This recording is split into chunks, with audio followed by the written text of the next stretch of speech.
जनसंवाद न्यूज, सत्य आणि विश्वासाची बातमी। उल्हासनगर पोलीस ठाण्याच्या हद्दीतील हनुमाननगर येथील रहिवासी विकास उर्फ पप्प्या शिंदे याला उल्हासनगर पोलिसांनी एमपीडीए कायद्याअंतर्गत स्थानबद्ध केले। आज त्याची रवानगी येरवडा कारागृहात करण्यात आली।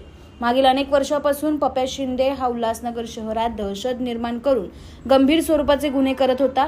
त्याच्यावर तडीपारची देखील कारवाई करण्यात आली होती, परंतु तो छुप्या मार्गाने उल्हासनगर शहरात येऊन गुन्हे करत होता। त्याच्या वर्तनात बदल होत नसल्याने अखेर पोलीस आयुक्तालय ठाणे यांच्या मार्गदर्शनाखाली डीसीपी सचिन गोरे, एसीपी अमोल कोळी आणि वरिष्ठ पोलीस निरीक्षक विष्णू ताम्हाणे यांच्या आदेशानुसार एमपीडीए कायद्याअंतर्गत स्थानबद्ध करून आज त्याची रवानगी येरवडा कारागृहात केली। जो कोणी कायदा हातात घेण्याचा प्रयत्न करेल त्याच्यावर सुद्धा अशाच प्रकारची कारवाई केली जाणार असल्याचे वरिष्ठ पोलीस निरीक्षक विष्णू ताम्हाणे यांनी सांगितले।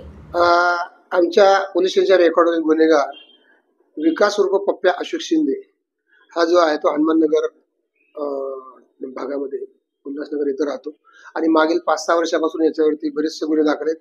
उल्हासनगर पोलिसला याच्यावरती 9 गुन्हे दाखल आहेत व इतर पोलिसांना 3 गुन्हे, असे एकूण 12 गुन्हे त्याच्यावरती दाखल आहेत। याच्यावरती सुरुवातीला 110 प्रमाणे कारवाई करण्यात आली होती सन 2022 मध्ये, तरी देखील 110 प्रमाणे कारवाई केल्यानंतर सुद्धा त्याच्यात सुधारणा झाली नव्हती। त्यानंतर त्याच्यावरती तडीपारीची कारवाई करण्यात आली होती। तडीपारीची कारवाई केल्यानंतर देखील तो हद्दीत येऊन गुन्हे करायचा आणि त्याच्या त्या वर्तनात बदल सुधारणा झालेली नव्हती।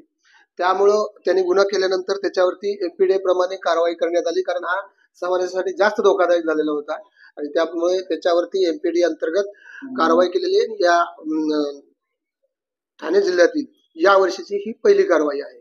यामध्ये माननीय पोलीस आयुक्त साहेब, तसेच आमचे रिजन सर माननीय जाधव साहेब, सह पोलीस आयुक्त साहेब चव्हाण साहेब आणि त्याचप्रमाणे आमचे डीसीपी सर श्री गोरे सर व एसीपी साहेब कोळी साहेब यांनी यामध्ये मार्गदर्शन केलं होतं। त्यांच्या वर्षाखाली हे जे एमपीडीएचे डॉक्युमेंटेशन झालं आणि त्यानंतर याला काल मंजुरी मिळाली।